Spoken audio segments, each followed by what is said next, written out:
Bismillahirrahmanirrahim. Assalamualaikum warahmatullahi wabarakatuh. Selamat pagi, mahasiswa-mahasiswa Universitas Terbuka semuanya. Jumpa kembali bersama saya di pertemuan kita yang kelima kali ini. Semoga Anda selalu dalam keadaan sehat walafiat. Pada pertemuan kita yang kelima kali ini, kita akan membahas satu topik yang juga menarik untuk kita diskusikan, yakni mengenai partisipasi politik dan partai politik. Jika di materi-materi sebelumnya Anda sudah dibekali beberapa materi dasar dalam ilmu politik, kali ini kita akan masuk ke dalam arena pilar demokrasi, partai politik. Nah, singkat saja bahwa dalam partisipasi politik nantinya kita akan mempelajari apa yang disebut sebagai piramida partisipasi politik. Menurut David Roth dan Franklin L. Wilson, dia mengatakan bahwa ada 3 dimensi dalam piramida partisipasi politik. Yang pertama ada yang namanya pengamat. Pengamat berada di dasar piramida. Kemudian di stage yang kedua ada yang namanya partisipan.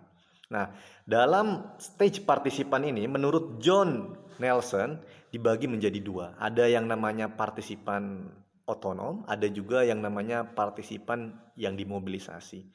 Perbedaan antara keduanya, partisipasi otonom, dia akan aktif dalam politik tanpa diminta, tanpa digerakkan oleh aktor manapun. Sementara partisipan yang dimobilisasi, artinya dia menunggu perintah, menunggu mobilisasi dari aktor politik. Nah, kemudian dalam stage yang paling atas, di puncak piramida, ada yang namanya aktivis. Aktivis menduduki uh, puncak piramida dalam partisipasi politik. Nah, kemudian selain itu, kita juga akan mempelajari mengenai partai politik.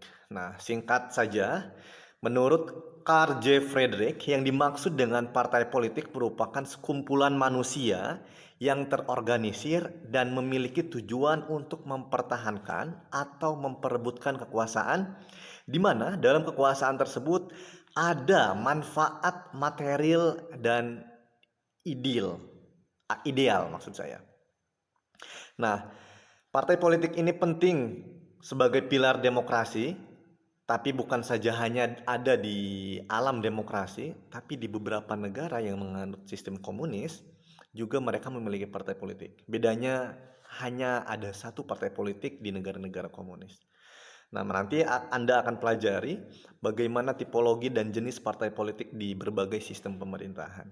Nah, singkat saja, sebelum saya tutup pengantar untuk materi kali ini, ada beberapa fungsi dan tujuan dari partai politik itu sendiri. Yang pertama, partai politik itu sebagai komunikasi politik, sebagai penyalur komunikasi politik.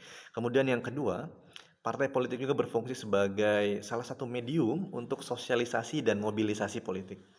Yang ketiga, sebagai rekrutmen politik dan pembentuk pemerintahan. Kemudian yang terakhir juga sebagai pengatur konflik di masyarakat.